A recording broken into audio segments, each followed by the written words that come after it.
to DeRozan. DeRozan's fading. What a tough shot. And it goes! DeMar DeRozan wins it!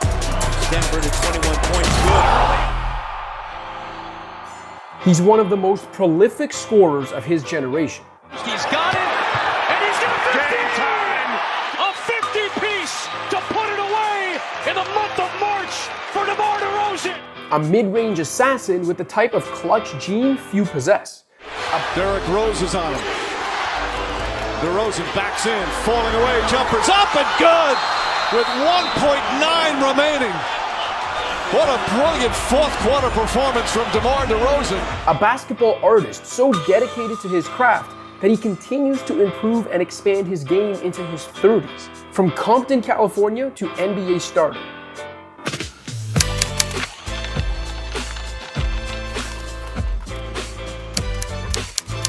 This is the story behind DeMar DeRozan.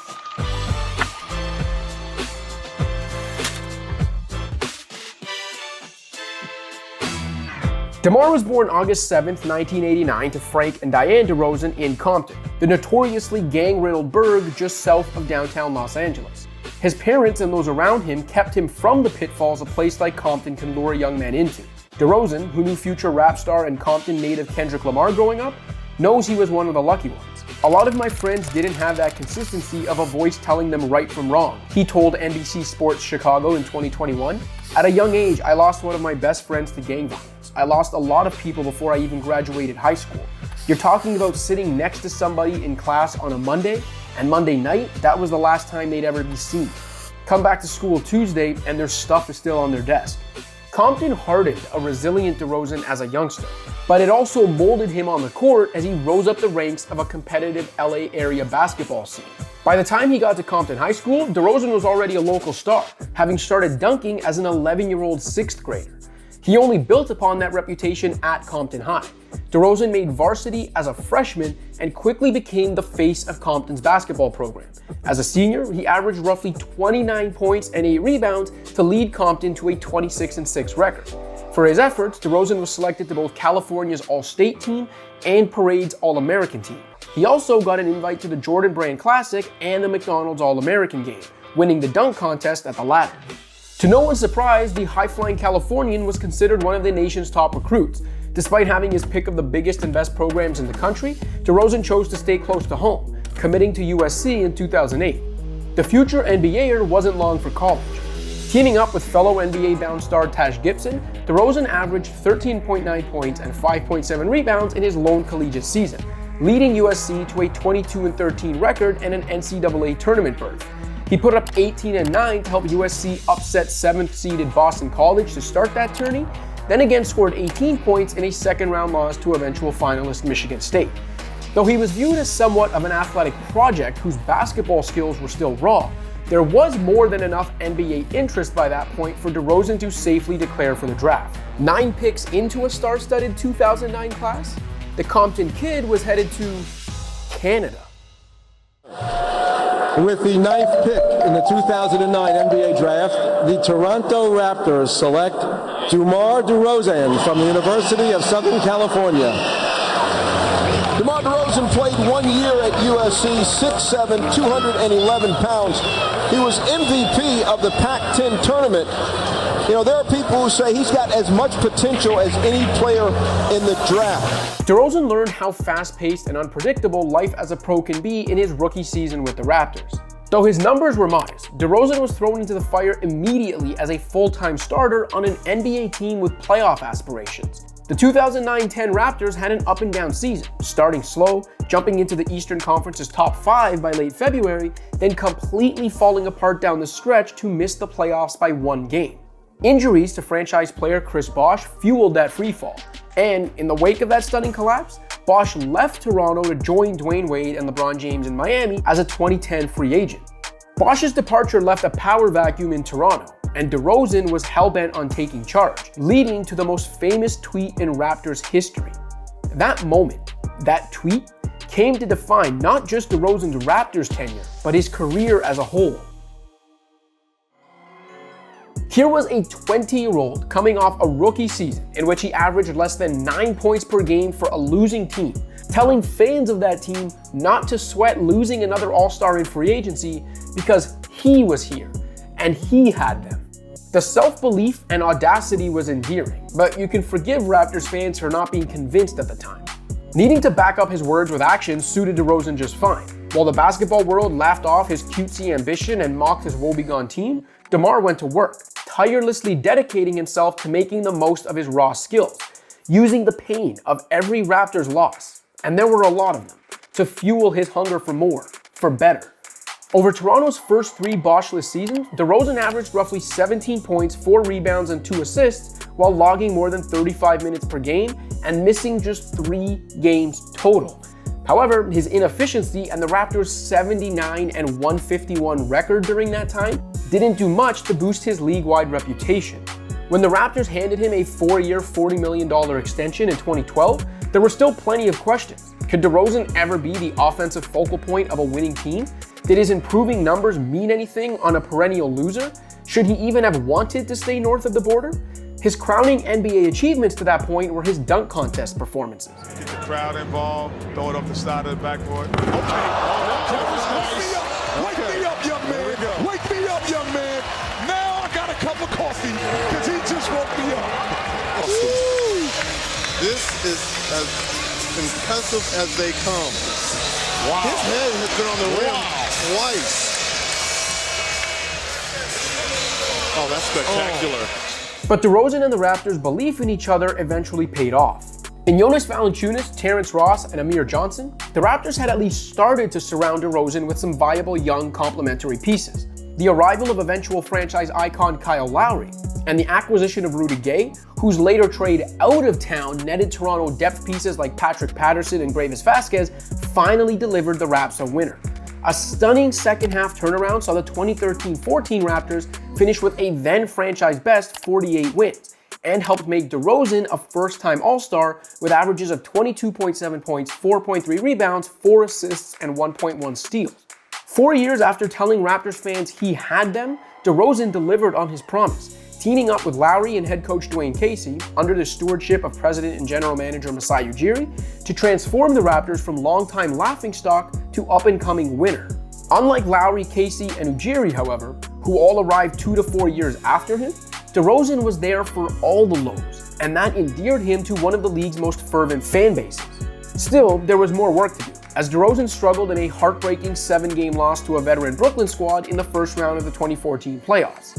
His 2014-15 season was then derailed by the first real injury absence of his career, as after missing just 12 games over his first 5 years as a pro, DeRozan missed nearly 2 months with a torn adductor. He came back to a Raptors team struggling to replicate the good vibes of the season prior, and though Toronto upped its win total to 49, the team was also swept in the first round by Washington. The Raptors entered DeRozan's contract year of 2015-16 with significant pressure. Being a surprising playoff team was one thing, now it was time to win. Again, DeRozan stepped up, averaging 23.5 points for a 56-win Raptors squad that finished with a top 2 seed in the East for the first time in franchise history. DeRozan throws down a vicious, nasty slam. Right over Gobert, and the Raptors lead by 1. DeRozan and Lowry, who had by now developed a hilarious and heartwarming friendship on and off the court, even appeared together as Eastern Conference All-Stars for the first All-Star game ever held in Toronto. Selected as an Eastern Conference All-Star for the second time from your Toronto Raptors, DeMar DeRozan!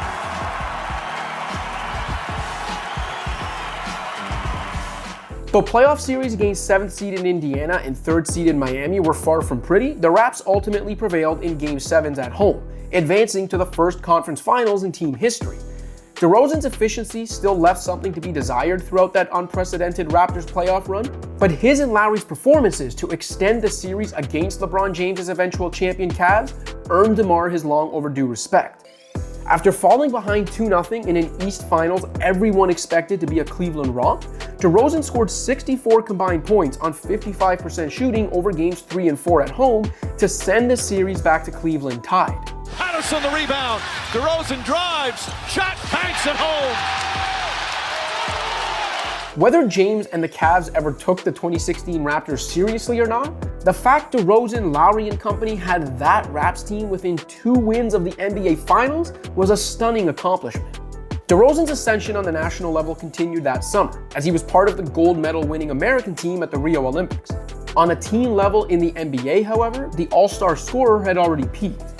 The regular season numbers and accolades continued to pile up. After signing a new 5-year, $139 million contract to stay in Toronto, DeRozan came out of the gates firing to start the 2016-17 campaign. He became the first player since Michael Jordan 29 years earlier to open a season scoring 30-plus points in 9 of his first 11 games, fueling a season that saw DeRozan average 27.3 points for a 51-win Raptors team, earn his first All-Star start and All-NBA selection, and pass Bosh for the franchise's all-time scoring lead. The playoffs brought more disappointment, though, as after adding Serge Ibaka and PJ Tucker ahead of the 2017 trade deadline in order to be tougher foes for LeBron, the Raptors were an easy second round out for James's Cavs.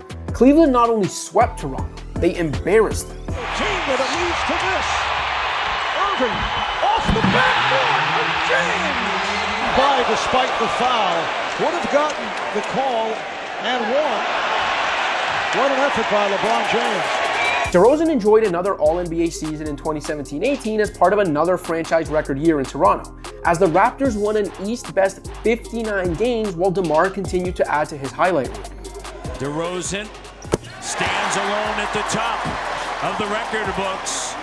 DeMar DeRozan with his 52 points, a Raptor record. DeRozan has 25 and a half. DeMar DeRozan, 6 to go, got all the way to the bucket. Dominant, dynamite, detonates on Detroit. By this point, however, DeRozan and the Raptors would be judged solely by what they did in the postseason. With LeBron's Cavs once again waiting for them in the Eastern Conference semifinals, DeMar's team once again folded.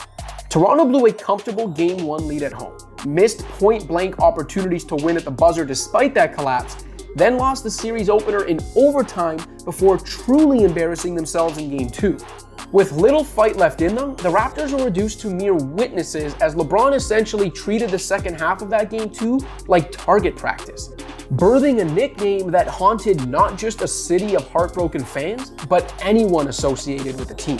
We'll be back to LeBronto for the fourth quarter after this. The way the rest of that series played out brought DeRozan's future with the only NBA team he had ever known into question, as he was benched during a late Game 3 rally that ultimately ended with LeBron hitting a buzzer beater, then was ejected from a Game 4 loss that completed another Cavs sweep over his Raptors.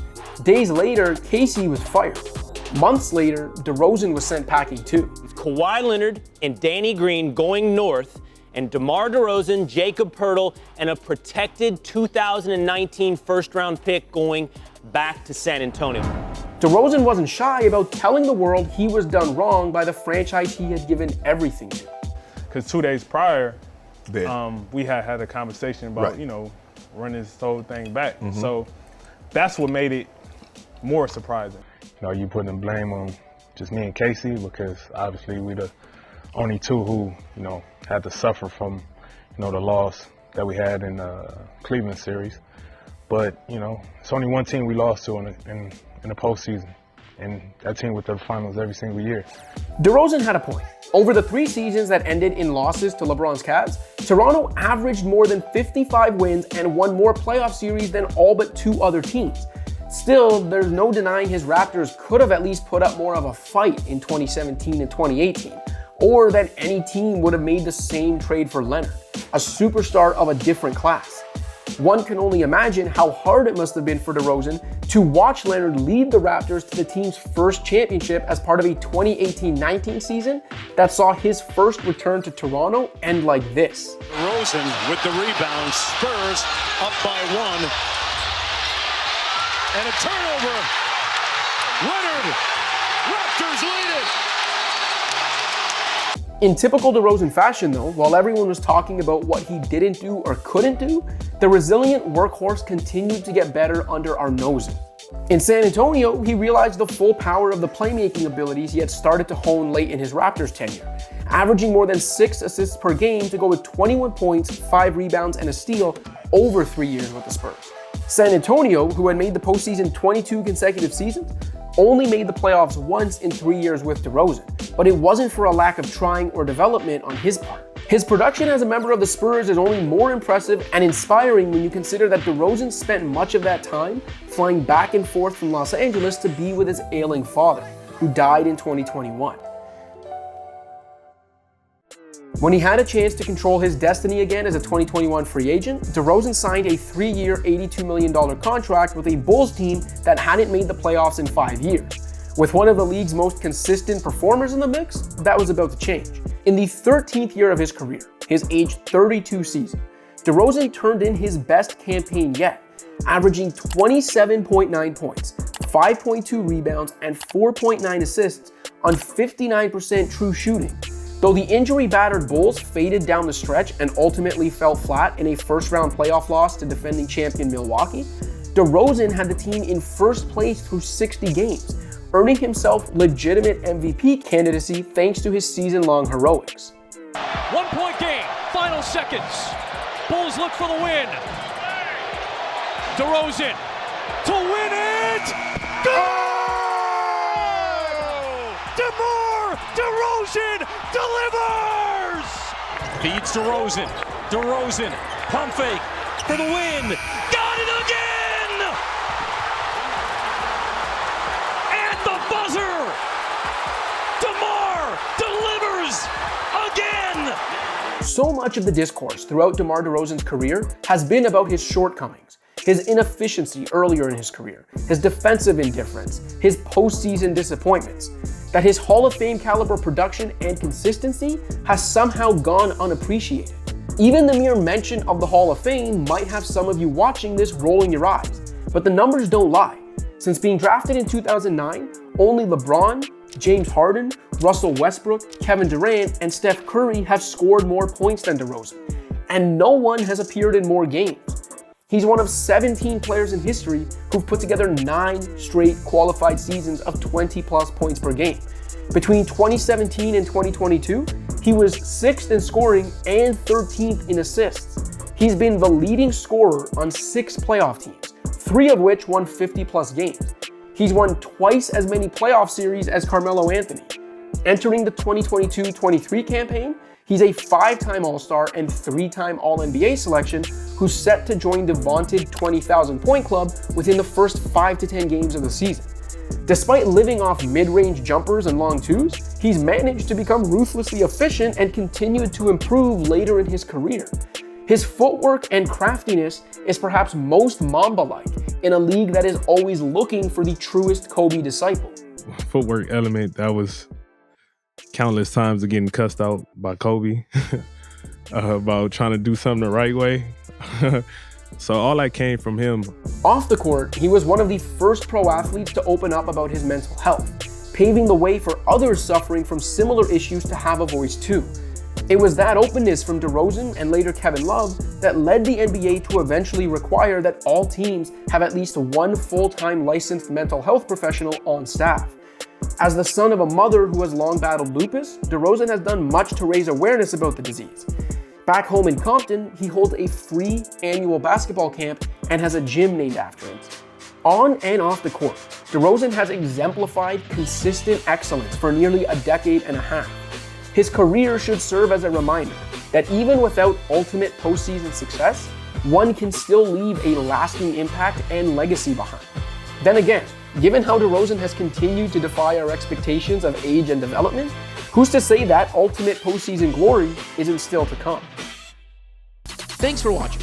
If you liked this video and want to see more content like this, be sure to hit that subscribe button.